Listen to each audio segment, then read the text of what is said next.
Good afternoon and welcome to episode 22 of season 2 of Gameshow Speak Podcast. I am your man, Dante Pittman, and joining me, as always, my co-host, the mastermind of syndicated Wheel of Fortune, Michael Bombardier.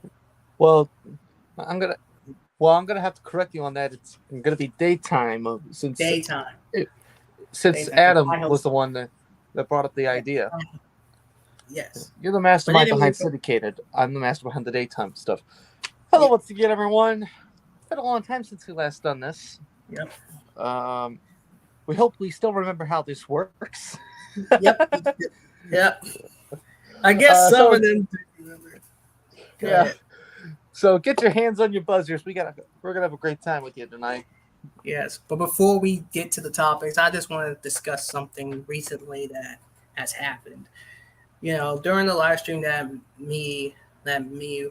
I was a part of, there was a troll who decided to use a word that I will not use on here. And it's better to take it out of context, I think. Yeah, but so I'll just say here now, cyberbullying is very wrong, and racism too. Was his son Matthew's live in? Yes. Matthew's in there? Yes. Okay, I figured out what end it was. We're not going to mention who it was. Yeah, we're not going to mention who it was, but we do know cyberbullying and racism is wrong, and we do not tolerate that here. Mm-hmm. So anyway, without further ado. Oh, and by the way, hey Dante, remember when I told you that Tiffany Stratton's reign as champion would be run short? Well, give me a hallelujah. Becky Lynch is now the champ. Well, I wasn't surprised. Becky was going to win it. Figured that was going to come regardless. All right. Hey, guess who got it right? You did. All right, go ahead. First topic's yours. No. I got the 40th. Oh, you got the 40th season. So, all right. So I got the Jeopardy class. So you're on from. Oh, and also the Dancing with the Stars one. So first 5 are yours. I'm on for dancing. The next 4 are yours. I'm on for the 40th season of Jeopardy, and then 40th anniversary of Press Your Luck and the TV ratings are yours. Got it. At least so that's this how is we why you run this. You know, that's why you're my co-host, Michael. Keeping us straight. I try to come up with a plan for the show, you know? Yeah, there you go. All right, let's meet the Celebrity Jeopardy class of 2023. Celebrity Jeopardy is keeping things glitzy in its second season at ABC, as fan favorites from shows including Law & Order, Organized Crime, Ghost, Schitt's Creek, Abbott Elementary, and more step up to the game show podium. Helmed this time by host Ken Jennings, who stepped in amid Mayim Bialik's absence. Celebrity Jeopardy's latest season kicks off Wednesday, on September 27th, and featured 27 celebrities who are facing off against one another for a chance to win $1 million for charity. A new teaser reveals the famous faces at the complete below. Among the starter cup are Christopher Melanie, Lisa Ann Walter, Mark Duplass, Sherry Shepard, Dule Hill, Mira Sorvino, Tiffany Simmons. Help me pronounce the first word, Michael. Ukarsh? Or Yuptarsh? Or Karsh?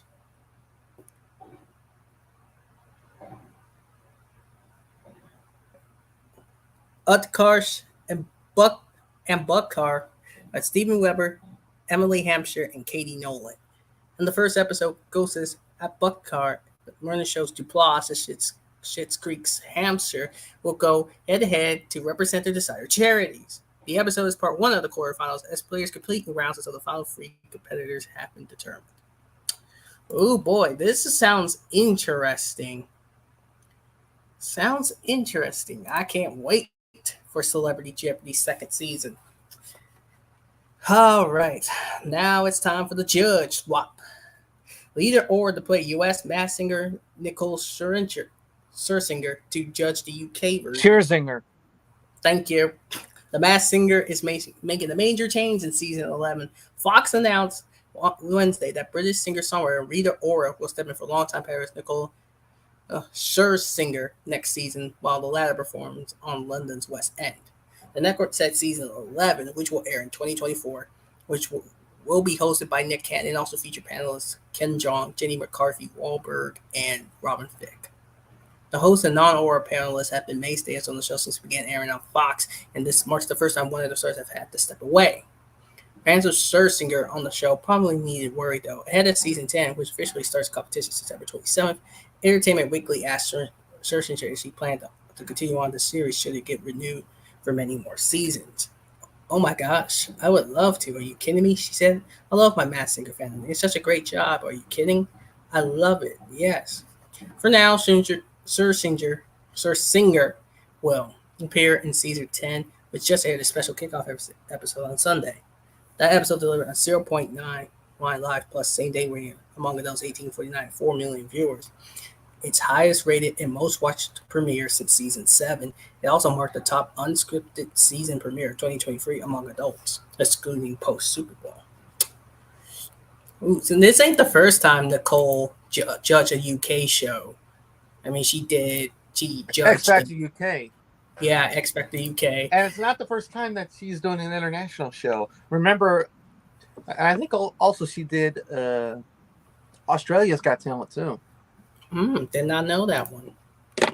I looked at some clips, and there you go. Well, there you go. All right. Time for more on Raid the Cage. CBS announced today that actor and comedian Damian Wayans Jr. will host the action-packed new game show Raid the Cage, premiering on Friday, October 13th on CBS and streaming on Paramount Network. On Paramount Plus, excuse me. In addition to hosting, Wayans Jr. also serves as the executive producer. Emmy-winning Jeannie Mai Jenkins joined Wayans Jr. as co-host of the Fresh Take Up the format that has filled viewers over 15 countries internationally. Together, the duo brings an infectious chemistry to the series where the goal is to get in, get out, and get rich. Strategy, teamwork, and nerve are key to winning big and Raid the Cage. In the new game show, 2 teams of 2 face off to grab and go prizes from the cage before their time runs out and the doors close. Correctly answering trivia questions add seconds to the clock, giving teammates more time to grab prizes ranging from cool trips to electronics and even a new car. After 3 lively rounds, the team that makes the highest total dollar value in prizes wins the game, keeps what they grab, and plays the final round to try to beat the cage for the biggest prizes of the night. So, Raid the Cage. This looks interesting. And Jenny Mai. Ooh, my. Yes, I know she's married. I'm flirting. Sorry. Well, she recently got divorced. Damn. But she's still pretty. I can't lie about that. So, all right. Anyway, Hell's Kitchen celebrates America for season 22. The fall food television season is heating up with more Gordon Ramsay-focused shows. As seen in the recent announcement, Hell's Kitchen: The American Dream Season 22, the culinary competition will be full of drama. The idea of the American Dream is more than just a figure of speech. Many people long for that moment of success, reaching the pinnacle of their industry or receiving the accolades from their mentor. In the restaurant industry, earning the position of executive chef, especially within the Gordon Ramsay empire, can be a dream come true for many people. As seen in the new promotional video from Fox, Hell's Kitchen: The American Dream is not a sweet summer that leads to Chef's Apprentice. It is a heartfelt battle that will have only one person earning the right to open that door.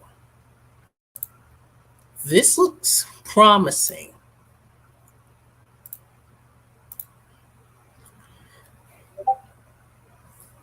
This looks interesting. I can try it. I can see this. All right. Rob Lowe hits the floor. And no, not the dance floor.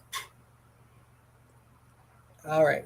Rob Lowe is doubling down on his Fox projects. The 911 Lone Star Actor is to host official quiz show The Floor, which is set to launch in mid-season on the network. It marks Lowe's latest unscripted series from the network. He hosted 2 seasons on Mental Samurai between 2019 and 2022. Deadline reported in June that Fox had landed the series, which comes from Big Brother and The Voice creator John DeMol. The floor is a physical quiz show that sees 81 contestants face off in quiz duels on a giant LED floor divided into 100 equal squares, each representing its own field of knowledge. The first challenger, selected at random, must choose one of his or her neighboring opponents to go head-to-head in the epic quiz duel in the opponent's category. The winner takes over the loser's square, gaining valuable ground as they expand their territory, while the loser exits the game. The winner must then choose, do they continue on and attempt to score another square, or do they let the 4 choose a new challenger? The last contestant standing, who gains full control over the floor, takes home a life-changing $250,000 cash prize. So you got, okay, so Michael, I need you on mute for this. So this gives me Grand Slam vibes mixed with basically Russian roulette type of show. And I actually was on a Grand Slam tournament in another server. Made it to second round, but couldn't get past my opponent in the second round. But does this format gives you Grand Slam vibes? Without the clock, I believe. Yeah, without the clock. And it gives me Russian roulette because, when the drop zone lights up. But remember, who's still standing at that thing, too? Yeah, but that show sucked. Because it combined Russian roulette skimming with Wheel of Fortune's puzzles. That don't even make sense. Plus, you had the host of Cash Cab, Bailey. At least he was competent about it. At least they didn't do too bad with Ben.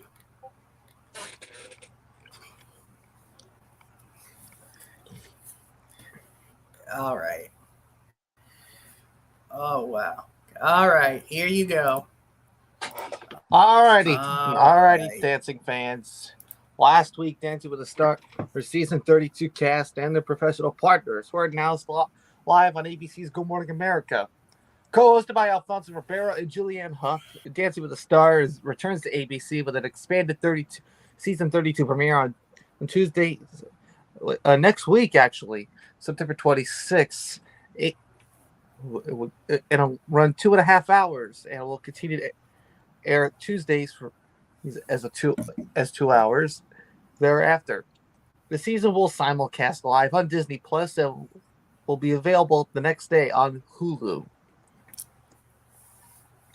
These pairs will be judged by a panel of renowned ballroom experts, including the OGs, Karen Ananaba and Bruno Tognoli, and new head judge Derek Huff. Dancing with the Stars is produced by BBC Studios Los Angeles Productions. Now, looking at this cast, if Tom Bergeron were still hosting this, I feel like we'd be having mini Hollywood Squares reunions. Heck yes. Because 2 of these actually appeared on the Bergeron Squares, and Tyson Beckford and Barry Williams. Yes. Oh, man. I mean, we haven't seen Tyson Beckford on TV I haven't seen Tyson Beckford on TV in quite some time. I admit that was new. And Barry Williams? What? Yeah. Jamie Lynn Spears. That's out of nowhere to me. Because I've watched Zoe 101. And by the way, Zoe 102 just came out on Paramount Plus. That shocked me because, one, we hadn't seen her on TV during that time, during the time since Zoe 101 ended. And that's out of nowhere, basically, to me. And from one bachelorette to another, Artem once said Caitlin Bristow. Now he's getting Charity Lawson. I like Artem. Artem is he's a cool guy. Yes, he's married to Nikki Bella, and yes, they have a child. Sorry, ladies, he's off the market.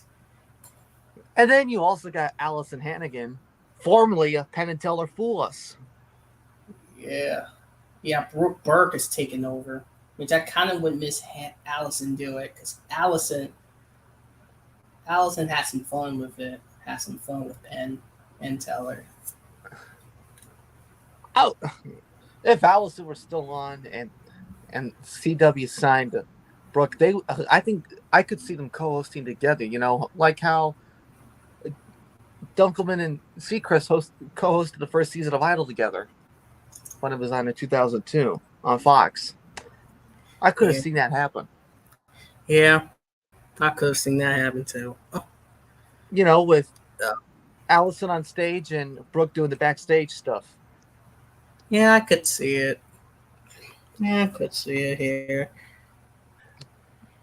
And all my NFL fans know, and all my NFL fans, you're going to be pleased. Adrian Peterson is doing this season. Adrian, I never heard of this guy. I'm sorry. He's an all-star running back. All-star running back. Which team? He played for a lot of teams, Minnesota Vikings included. Damn. He played college football in Oklahoma. He was the 7th overall pick in the 2007 draft. He spent most of his career in Minnesota. Wow. His pro career in Minnesota. Mm-hmm.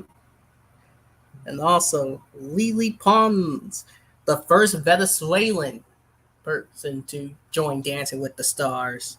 Now that is history in the making. Yeah. But going back to Peterson, 2012 MVP, 2012 Offensive Player of the Year, former Offensive Rookie of the Year. Four times. Turd's back. Hold on. I'm sorry to interrupt. Turd's here. Ladies and gentlemen. Wait a minute. The head of the food chain. All hail Turd Ferguson. Our head host of our food chain. I should refer to myself as Turd Reigns because I am the head of the dinner table. Acknowledge him. Acknowledge me. Acknowledge me and pass me the potatoes. No. You know she might try no cheat. Anyway, go ahead, Michael. I tell you what, if Roman Reigns actually had a tribal chief brother, you could be it. I mean, wow. Danger, Will Robinson, danger.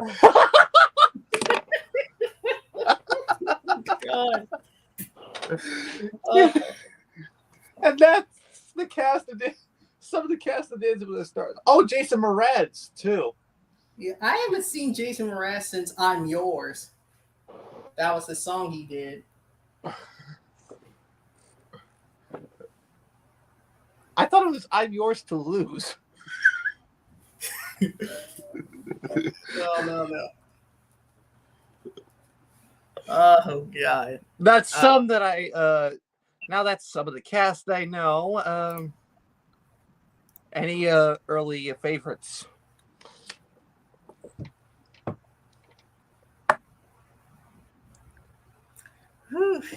All right. Barry Williams. You gotta give it to Barry Williams because I mean, heck, think about what he did on the Brady Bunch. The man. I got some early favorites. One of them is actually Tyson Beckford.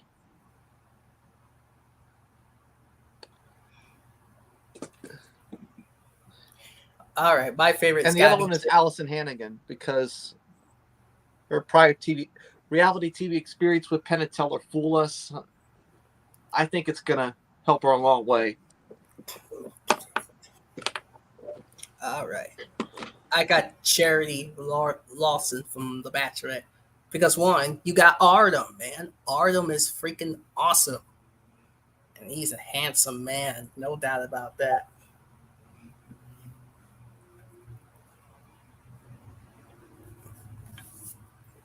All right. Hey, Dante, you're on for 4 more. Next one I go. Building a new season. Hit competition series Lego Masters has been renewed for 5th season, announced by Allison Waters, president of scripted programming of Fox Entertainment. Season 5 of Lego Masters will premiere in the 2024-2025 season, with Will Arnett returning as host and executive producer. Breakmasters A.B. Corbett and Jamie Beard will return as judges. Ooh. Additionally, Will host the second installment of the holiday-themed special called Lego Masters Celebrity Holiday Breaktacular. You got special guests, Nene Leakes, Marshawn Lynch, Kerry Osborne, and Rob Rigger pair up with fan favorite contestants David Guedes from season 3, Caleb Schilling from season 2, Crystal Star since season 1, Amanda Wilson season 2 to compete in jaw-dropping holiday-themed challenges for charities of their choice. I have not seen Lego Masters. I have heard of it, but it's popular. I love playing with Legos as a kid. And it's a lot of fun. It's still a lot of fun to do now as an adult.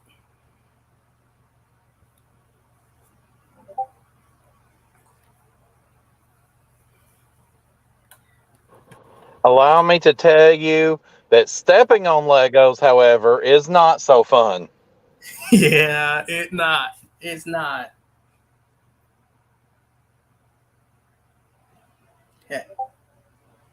Heck. All right, Michael, the price is right. No, I got the season 40 of Jeopardy. Yeah, Fazoo for me. Ow. You forgot You forgot our plan again. Yes, I keep forgetting. It's been a while. Yeah. All right, the new look of Price is Right. CBS on Wednesday announced the return dates for 4 game time series, including a revamped Price is Right. On Monday, September 25th, The Price is Right, which has filmed at Los Angeles famed television city compound since 1972, will return for season 52 in the new state-of-the-art facility in Glendale. The premiere will feature the game show's first full studio audience since pre-COVID times in 2020. That same day, the Let's Make a Deal premiere will mark the franchise's 60th anniversary and Wayne Brady's 15th season as host, with a $15,000 giveaway for one lucky contestant. Now, you know what? I would actually be down to see. I've seen the new set on their TikTok. It's actually very nice. Yeah. Seeing the full crowd again just made me cry. Yeah. Finally, we're back to the good old days. Yes. Thank you. That's all we needed. That's all we needed, baby. That's all we want, baby. But also, the Let's Make a Deal premiere, 60 years. Wow. Damn.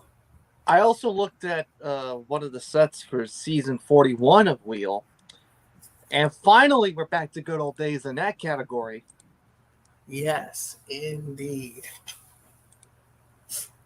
Made me cry seeing them people again. But Michael, 60 years of Let's Make a Deal. Holy cow. Yes. If Monty was still alive, he would be proud to see Wayne Brady carry on, man. Carry on the legacy.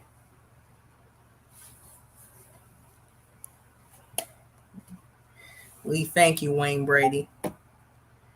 15 seasons as host.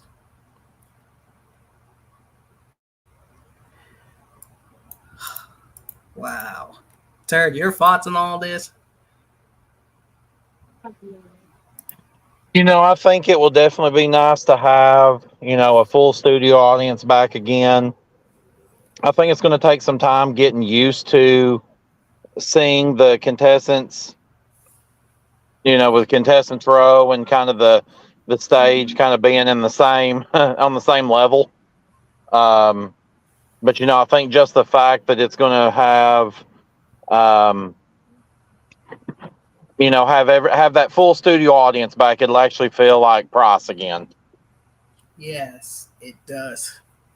It's so good. But what are your thoughts about Let's Make a Deal's 60th anniversary? I think that is really cool, but I tell you that the tough part for me with Let's Make a Deal is because with Let's Make a Deal, there was that huge gap in there where it didn't have, where it wasn't on the air.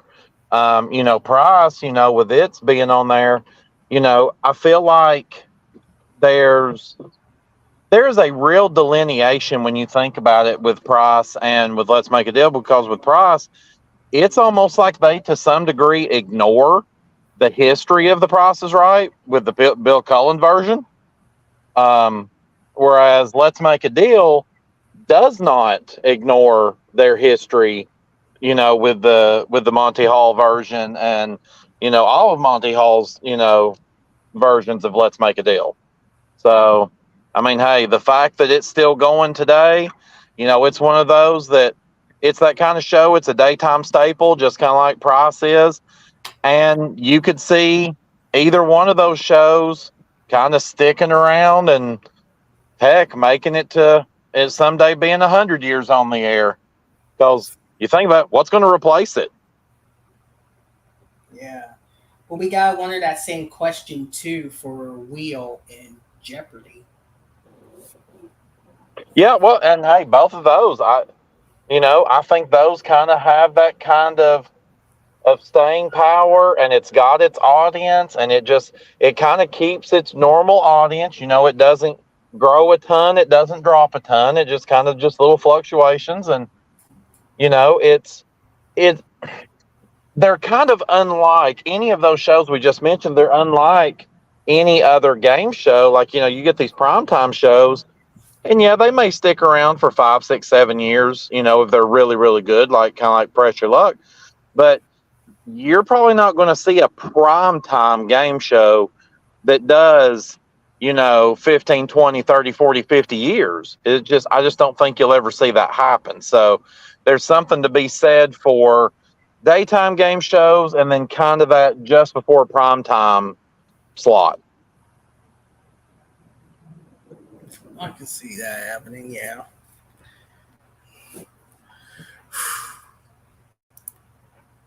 Now we have this.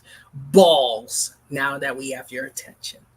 Eureka Productions, the company behind ABC's Holy Moly and Netflix's The Mall, and John the Mall was Talpa, recently landed the US version of Dutch format The Four with Fox.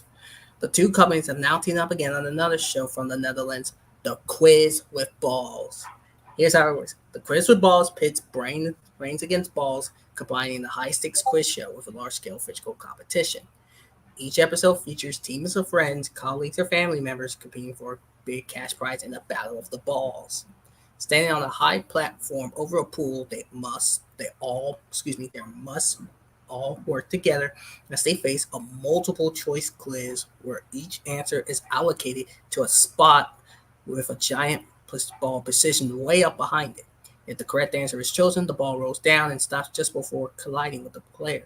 If there is the wrong answer, the massive ball mercilessly whacks them into the pool below. Yeah, what's wrong with me today? The more players each team loses, the harder the questions get. But the longer they last, the higher they climb up the money ladder until one team beats the balls and the bank to win the big cash prize. So it's Wipeout with multiple choice questions. Oh, absolutely. And thank God that it's balls rolling down at them and not slabs of meat. Because if it was slabs of meat that was rolling down at them or something, they'd say, "Oh, well, can you? Are you going to get knocked off, or are you going to be able to beat the meat?" Like, I can just see those promos now. The moment you said that, I was thinking Double Dare ripoff. I'll take the physical challenge, Mark. Oh, Lord. What in the... So, basically Wipeout, but with Double Dare style physical challenge. Oh, God. I can see it now. I'd like to use my lifeline. I would like to beat the balls. Slap the balls. I'd like to use slap nuts, please.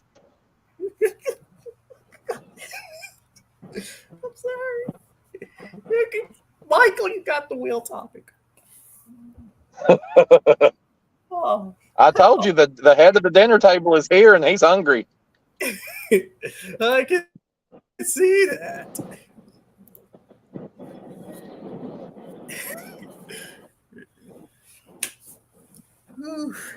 Michael, wheel topic. No, I have Jeopardy. Here we go again. Me messaging. Third time now. You need to take a longer break. All right. Fine. I told you what topics, along with the food chain. Yes, okay. All right. Yes, for Zoo on me. Meet the celebs for season 4 Celebrity Wheel. Ted Lasso's Brendan Hunt, ESPN's Joe Buck, which Michael would definitely watch for him. 80s pop icon Debbie Gibson, Daily Show vet Roy Ward Jr., and Gomez Adams himself, aka Wednesday's Louise Guzman, are among the boldface names heading for the spin zone that is Celebrity Wheel of Fortune season 4. Premiering Wednesday, September 27th on ABC. The story broadcasts offshoots new 10-episode season will feature Kel Mitchell from All That, Dancing with the Stars, Kim Fields from The Facts of Life and The Upshaws, magician Pim Gillette, Noah Mills from NCIS Hawaii, Melissa Venice Sr. from Saturday Night Live, Danielle Pinnock from Ghost, Gabriel Fluffy Iglesias, Tim Gunn from Making the Cut, Natasha Lego from Chelsea Lately, Another Period, Kyle Brandt from Days of Our Lives, Roy Ward Jr. from The Daily Show, NFL stars sportscaster Marcus Wiley, and former NFL stars Rashad Jennings and Jarrett Allen. As per usual, the celebs are competing for a chance to win as much as $1 million for their favorite charity.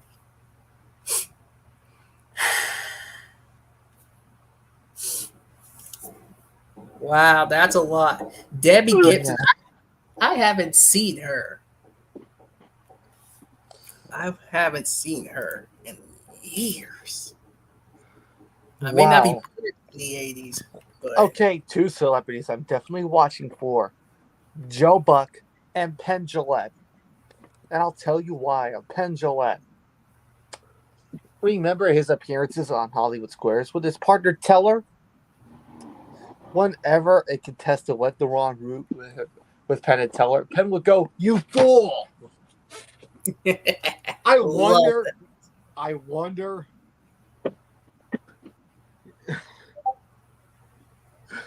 Oh, I tell you, I'm all about some Melissa Villaseñor on Saturday Night Live. Oh my God, she was so funny. And see, I followed her on like social media, YouTube, stuff like that before she ever got on Saturday Night Live. So yeah, I look forward to seeing her on there. As a matter of fact, Melissa's career actually started as a contestant on America's Got Talent. I did not know that. Season 6. She was on there. Now, she was doing stuff online and stuff even before that.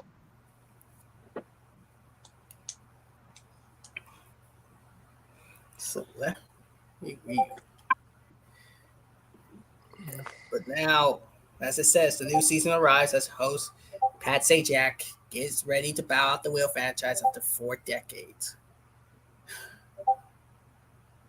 But hey, we know that Vanna's still going to be there because she signed her new deal. Yep. Yeah, through 2026, I believe, right?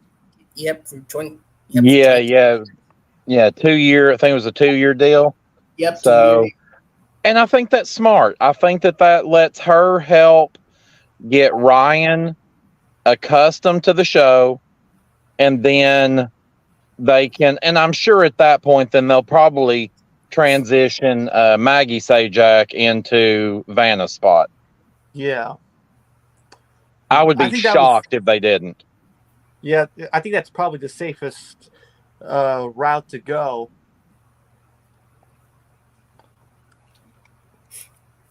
But you know, we're all going to miss Pat Sajak.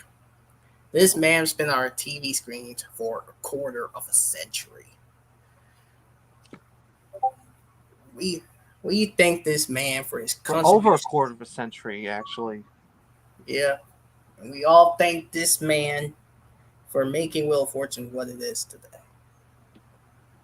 And if Chuck Woolery was here, he would have been proud of Pat. Well, if Murph Griffin was And still, Bob Goen, too. Yeah. Wait a minute. If he was here, Chuck Woolery's still alive. I know he's still alive, but he's not dead. Dante, be careful. You're going to have our audience thinking that Chuck died. No. I'm not saying Chuck died, but if Chuck was here, if Chuck was back on set. Yes, if Chuck was back on set, then he would definitely be proud of That's that. what he meant. Yeah. Well, I don't think with some of Chuck's political beliefs and leanings and stuff that he's welcome on many television set nowadays. But now, would it make sense to you if it was Bob Goen? Bob Goen would definitely make sense. Sorry, go ahead. I mean, when it comes to that, think about it. Like, now, do I think that you could do a little thing to where you took all of the former hosts and kind of maybe like, or any of them, like, are all of them still alive? Or like Ralph Bernischke or whatever his name is he still alive? No, I'm saying we're saying if Bob was back on set, would make it more sense? Because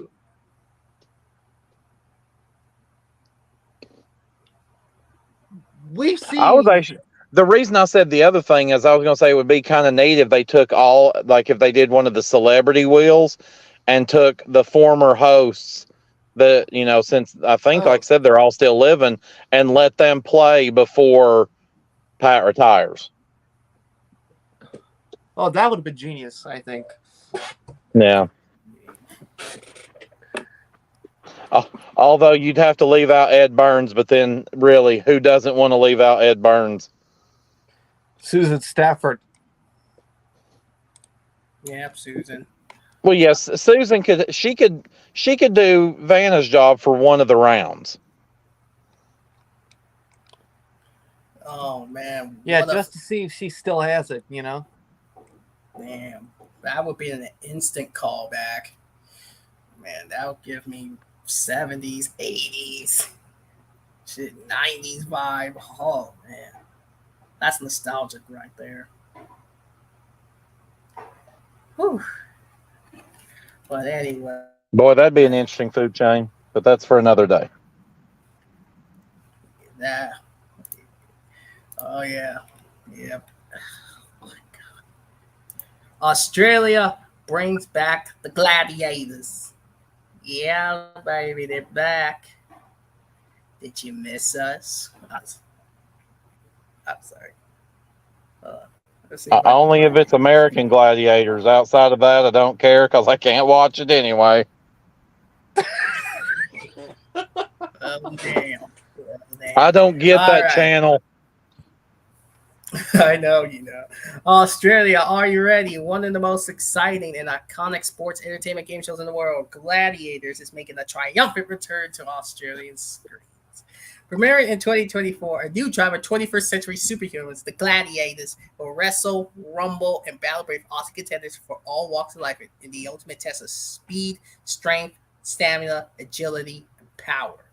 In true David vs. Goliath fashion against the breathtaking backdrop of a brand new gladiatorial arena, the Gladiators and contenders' skills will be tested like never before as they take part in the series of brand new events alongside classic challenges, including fan favorites: Hang Tough, Duel, The Wall, Powerball, Pyramid, and the Eliminator.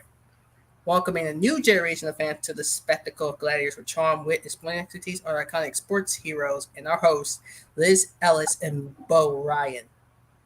Fresh from being crowned the 2023 queen of the I'm a Celebrity, Get Me Out of Here jungle, Liz says, I am super pumped to be hosting Gladiators with Bo, who's in the Championship Suite trying to match it with our Gladiators.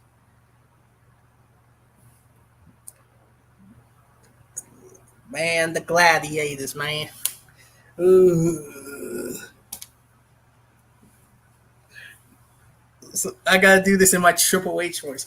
The Gladiators. That sounded more like Macho Man, just to be honest. But yeah, hey, Mikey, did you know I was once a gladiator?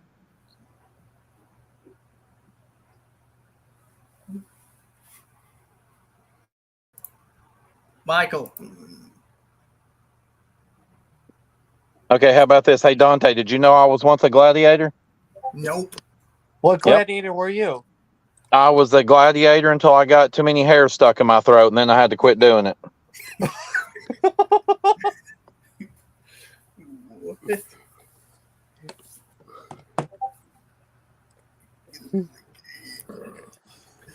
Send all complaints care of Turd Ferguson, MVG Productions. Or call 1-800-TURD-LAW. Yes, just make sure you press option 7. To go into the situation room. Yeah. Situation. Yo, in there. Oh, shit.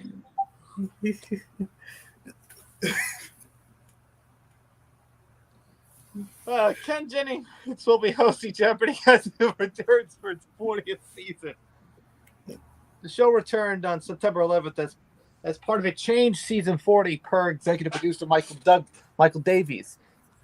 There had been confusion as to whether Jennings would host solo or whether Mayim Bialik, who has co-hosted the show, would return, given the fact that the strike is going on. The game show will look different when it returns. Will look quite different. Because of the writer strike, the bosses have been forced to make big changes. For one, neither expected regular episodes nor the 2023 Tournament of Champions will air until at least the new year. Instead, season 40 kicked off with a second chance tournament featuring season 37 contestants instead of new players. That's odd. In addition, here's where it gets more weird. In addition, the show will use recycled questions written before the Hollywood strikes and questions that were pre-written but never aired.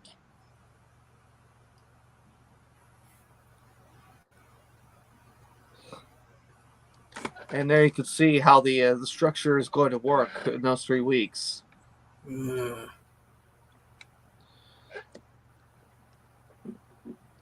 Deadline revealed in May that Bialik walked away from hosting the final week of season 39 of the game show as a result of the strike. Davies, who took over as executive producer and showrunner on a permanent basis last year, admitted that a lot of his plans for season 40 and the post-season episodes had been derailed and that the show was now in a holding pattern.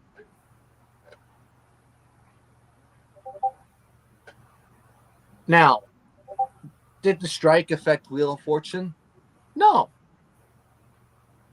Absolutely not. But I can tell. Go ahead. Speaking on the Inside Jeopardy podcast, he said that he admires and misses the writers who are beloved and valued members of the Jeopardy team, but the industrial action has led to a change season 40.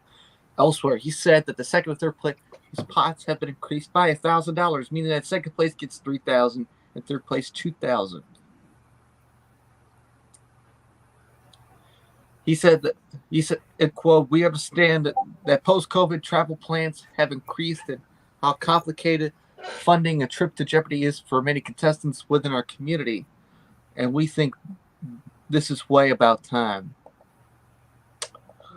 Man, to me, I don't mind a tournament. I love tournaments, as do we all. But having a tournament start a season,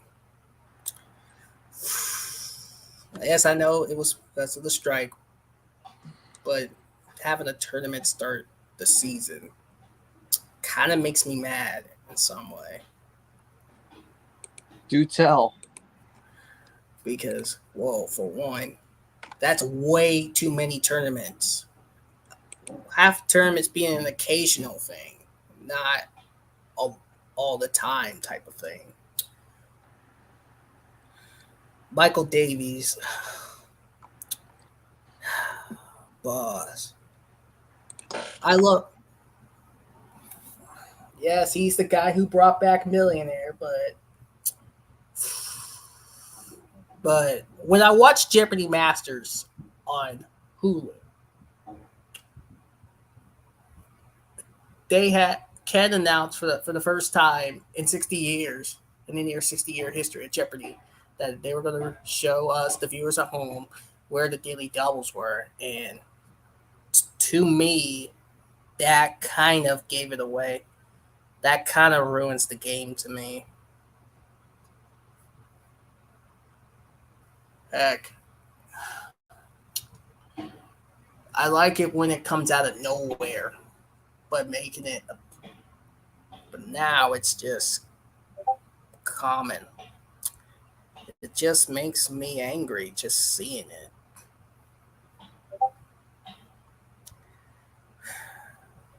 Michael Davies. I'm starting not to trust him as executive producer. I'm sorry. Y'all might have your opinions, but I just don't trust him right now the way he's doing this.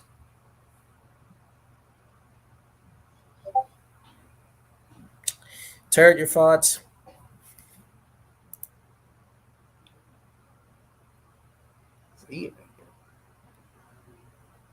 Turd?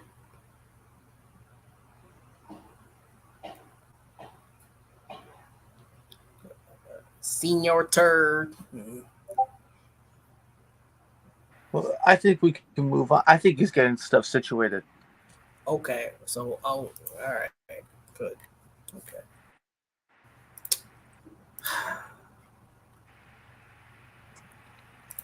And of course, happy 40. Moving on. So, happy 40th anniversary to Pressure Luck. 40 years. Wow.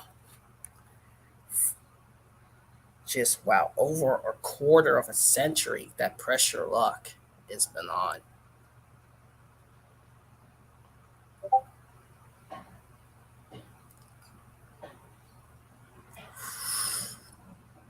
That's impressive, man. Hell, if Peter Tamarkin was alive, he would be proud to see Pressure Luck become one of the best game shows. One of the best game shows be on modern TV. I think, and Angel said when he did How Good is Pressure Luck, I mean, Elizabeth Banks is no Peter Tamarkin or Todd Newton. But she doesn't need to be. She's good. She's great in every way, shape, and form.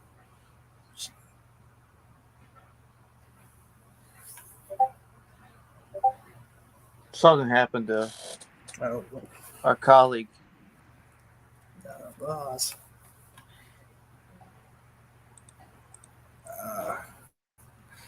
But Michael, 40 years of Pressure Luck. 40 years.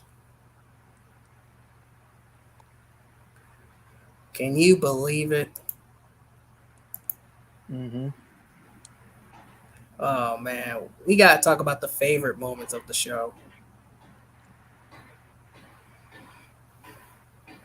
Well, my favorite moment of the show is when Michael Larson won over $110,000. Jesus. Talk about a lot of money back then. Whew.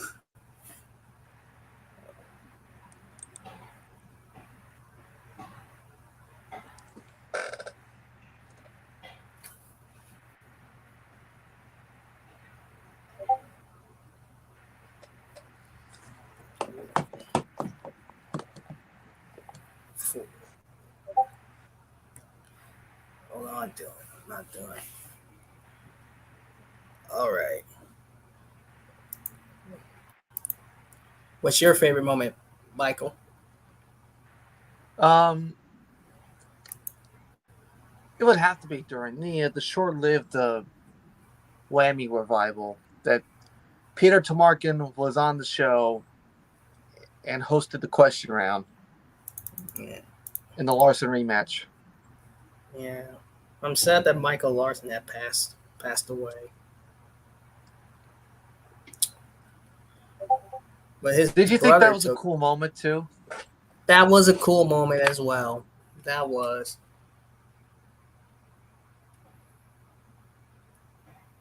Wow.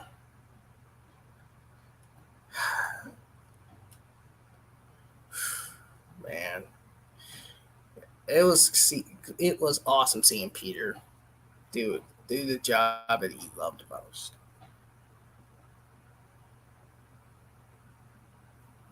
And now, yes, he did host the pilot, but one of the two. But he decided that he didn't want to do the full series. I think he decided after the first pilot that he wanted to give some of the younger folks a chance. Yeah, and enter Todd Newton. Todd Newton, the best game show host of our generation.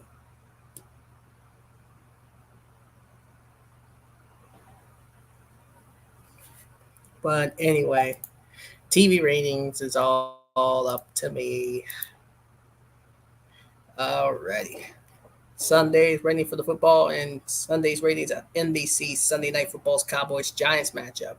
Of course, dominated the night with 16.4 million total viewers and a 4.9 demo room, down 12% and 6% from the preliminary numbers from last year's Bucs-Cowboys Sunday opener. Over on Fox, leading out of football, The Masked Singer opened season 10 with 3.1 million viewers, a premiere low, and a 6.6 demo rating matching last season's premiere low. CBS's numbers are scrambled and subject to change due to the NFL overrun, but Big Brother, with 2.8 million viewers per CBS, is currently down just a tick in audience week to week. The CW's The Chosen, with its season 2 premiere, did to an audience of 406K, while posting a typical 0.0 rating. Oh. All right. Monday's ratings. Monday Night Football's viewership surged 14% versus last year, perhaps due to the hubbub surrounding Aaron Rodgers sadly trusting in New York Jets debut. All told, Monday Night Football amassed 26.6 million total viewers across ESPN, ABC, ESPN2, ESPN Plus, NFL Plus, ESPN Deportes, the best thing in the 2009 Vikings-Packers game to set an all-time viewership high for the football's franchise's run on ESPN. ABC's share of Monday Night Football season's 54 premiere averaged 10 million total viewers and 2.1 demo rating, up shortly from what Broncos Seahawks mustered a year ago. Rodgers' stint as Jets quarterback lasted only a little over 3 minutes after he sidelined by an injury that turned out to be a season-ending torn Achilles for the Super Bowl MVP. Opposite Monday Night Football, NBC's American Ninja Warrior rattled and mostly ended the cycle with 2.9 million total viewers and a 0.3 demo rating, matching season lows. The CW's Son of a Critch, 340K 0.0, and Run the Burbs, 190K 0.0, both dropped eyeballs, while Children Ruin Everything, 240K 0.1, gained some.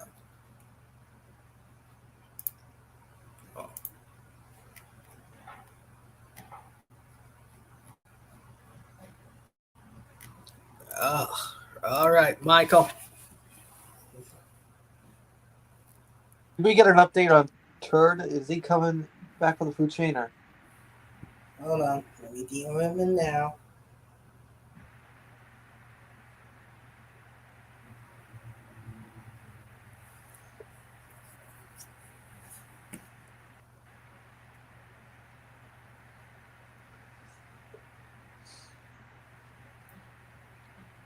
Okay, I just DM'd him. Yeah, all right.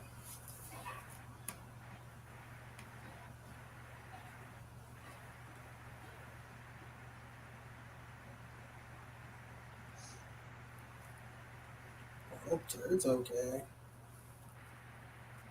I think he stepped away to do something. Yeah.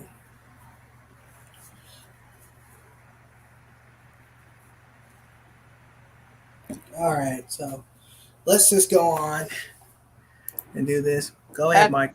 And now, ladies and gentlemen, it's the moment you've all been waiting for. Yes, it's time for another round of the Gameshow Speak Podcast host food chain. And today, this one would be for the host of Win, Lose, or Draw. Yes, favorite show. Now, of course, we gotta break down the rules. Rule 1, this is basically our opinion. Rule 2, we'll only count one person hosting. That's one person's hosting tenure. That's one hosting tenure, even if they do two separate stints. And 3, no substitute host.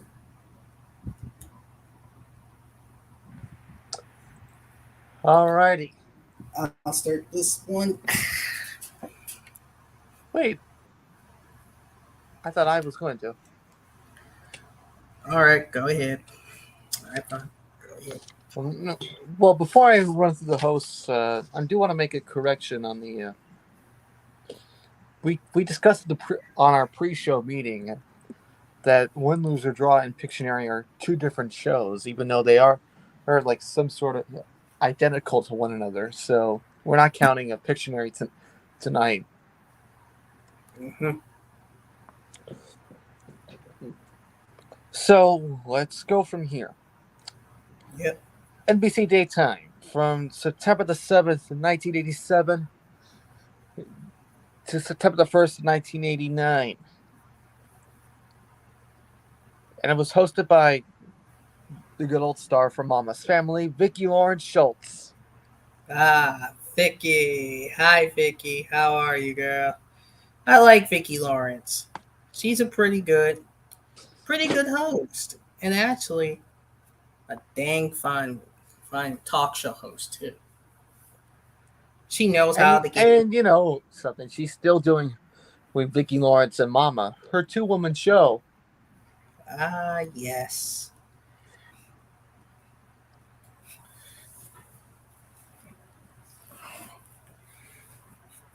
All right.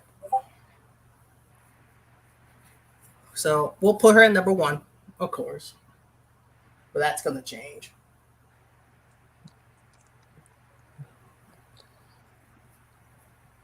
And also from September the 7th, 1987 into 1989. Enter Bert Convey of Super Password. Bert Convey. The guy who was doing Super Password and just finished Tattletales prior to this, prior to Win, Lose, or Draw, and prior to Super Password. He did a really good job with the show. I enjoyed it with him. I enjoy it with Vicki too, but I think I watched Bert the most because Bert is a great host, and so was Vicki. So, what should we do? Should we put them in a tie? Yeah. Or, you know what? Yeah, we'll put them in a tie for number 1. Come on. Let's put them in just to be safe. Just to be safe. They're both great hosts in their own.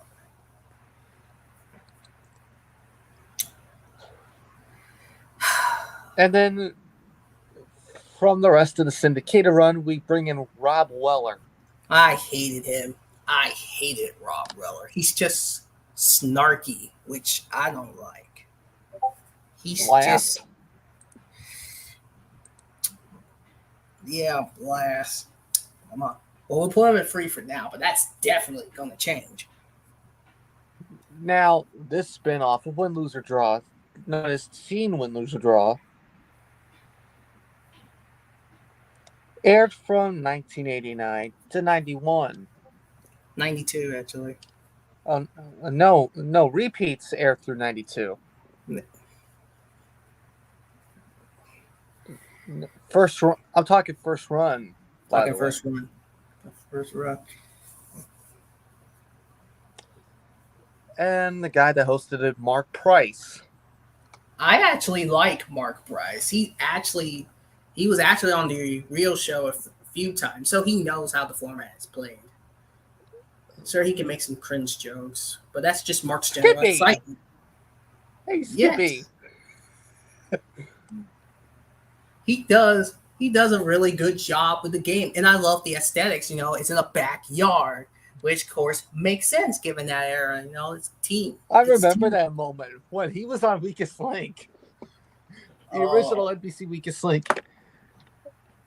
Where he had a moment with Dan Robinson. He said, if I could just hear you say, "Who's your mommy?" just once. Oh, and he made Dan Robinson laugh. But in all seriousness, Mark Price is really a solid host in his own right. The format stayed the same, the gameplay stayed the same. And I actually love the aesthetics, the background aesthetic, which is the backyard, which is actually very nice given that time period. Yeah. And did you know that Mark L. Wahlberg announced the team version during the second season? And I think also, he was also announcing Shop Till You Drop as well. Yeah, with Pat Finn.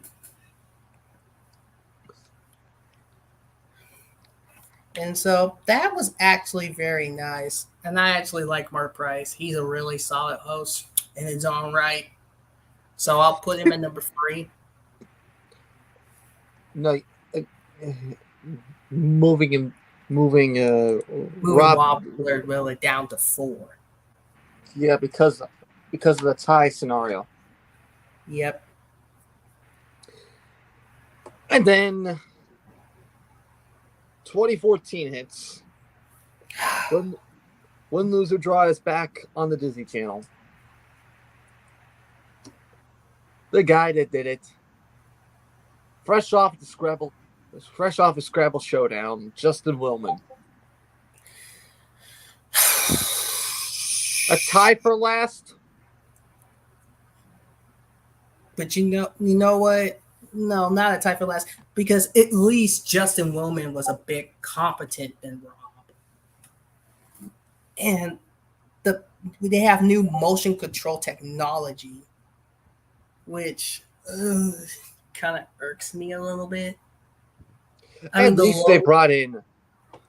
One thing I will say, Bert Convey's daughter, Jennifer, was one of the executive producers of the show. So at least we got a little bit of the Convey treatment in there. Yeah, at least for that. And I like that. And Bert Convey would be proud. So you know what? I'm not going to put him in the tie with Rob. I'll put him at number 4, moving Rob Weller down to 5.